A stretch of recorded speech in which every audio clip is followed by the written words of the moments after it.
Hello students, मैं हूं RD. रोशन और आज जानने वाले हैं कॉन्स्टिट्यूशन के बारे में। संविधान होता क्या है? सभी के लिए कानून बराबर हो और उससे संबंधित जो भी बातें होती है, जिस बुक में लिखा जाता है, उसी को संविधान कहते हैं। वीडियो को शुरू करने से पहले अगर आप हमारे चैनल्स को सब्सक्राइब नहीं किए हैं तो प्लीज़ सब्सक्राइब करिए। जानते हैं पॉलिटी को। संविधान क्या होता है? हम आज बात करेंगे भारतीय संविधान की।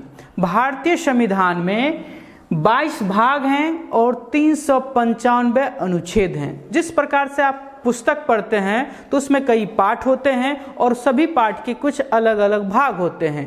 उसी प्रकार भारतीय संविधान में कुल देखा जाए तो 22 लेसन हैं, 22 पाठ हैं और सभी पाठ के अलग अलग भाग हैं।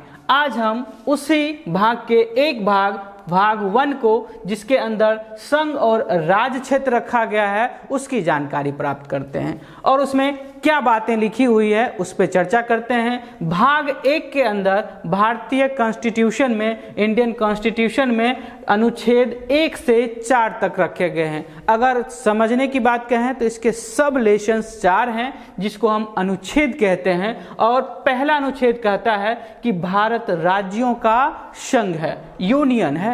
यूनियन का तात्पर्य यह है कि जिसका विभाजन संभव नहीं है।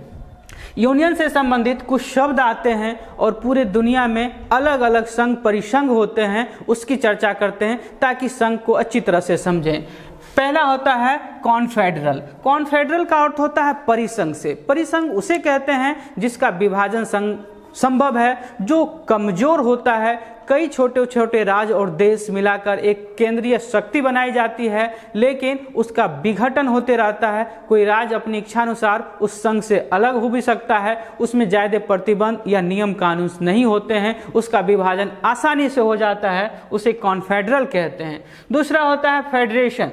फेडरेशन और यूनियन दोनों का अर्थ संघ होता है, इसलिए जब भी हम भारतीय संविधान की बात करते हैं तो उसमें कहा जाता है कि भारत राज्यों का यूनियन है, अर्थात फेडरेशन की बात नहीं करते हैं, यूनियन की बात करते हैं। फेडरेशन में भी एक केंद्रीय शक्ति होती है, लेकिन नियम कानून के तहत इससे कोई राज्य अलग होना चाहता है तो बहुत आसानी से अलग हो सकता है, लेकिन किसी भी स्थिति में यूनियन से कोई राज्य अलग नहीं हो सकता है।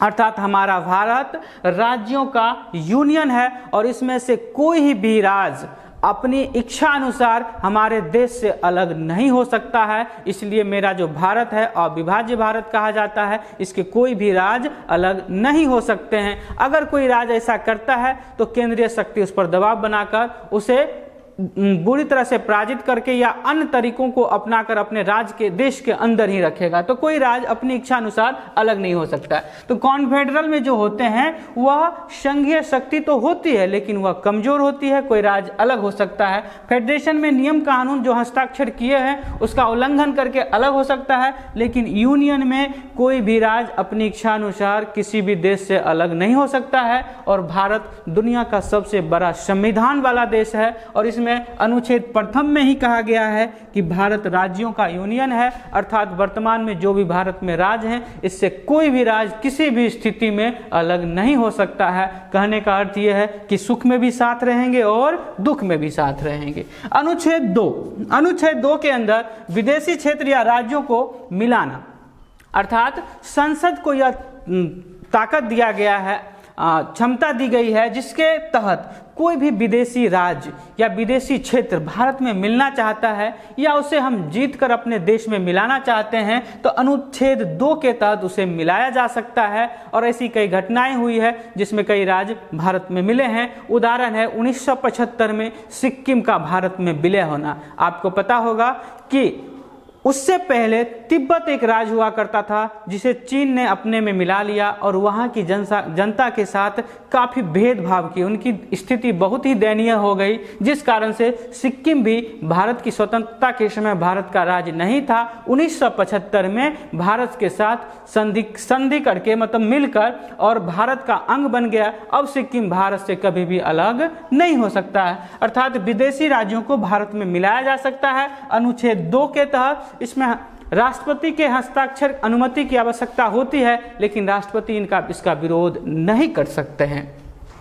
अनुच्छेद 3 में संसद को यह ताकत दिया गया है कि वह भारत के किसी राज्य की अनुमति बगैर ही उसके नाम बदल सकते हैं, उसकी क्षेत्र और सीमाएं बदल सकती है। और ऐसे कई हुए हैं, जैसे कि बिहार से ही झारखंड 2000 ईस्वी में अलग हो गया। इस प्रकार से 2014 ईस्वी में तेलंगाना अलग हो गया आंध्र प्रदेश। इस प्रकार से कई राज्य हैं जिसकी सीमाएं बदली है। अभी हाल में जम्मू कश्मीर को तोड़कर 2 केंद्र शासित प्रदेश बनाया गया है, जम्मू कश्मीर और लद्दाख। ये संसद को ताकत होती है, क्षमता होती है, उसके पास यह अधिकार होता है कि अनुच्छेद 3 के तहत किसी भी राज्य की सीमा, उसके नाम, उसके क्षेत्र बदल सकते हैं। इसमें राज्य सरकार की कोई अनुमति लेने की आवश्यकता नहीं होती है, सिर्फ राष्ट्रपति के अनुमोदन की आवश्यकता होती है। लेकिन राष्ट्रपति भी इसका विरोध नहीं कर सकते हैं, संसद को यह क्षमता होती है। और अनुच्छेद 4 में 2 और 3 का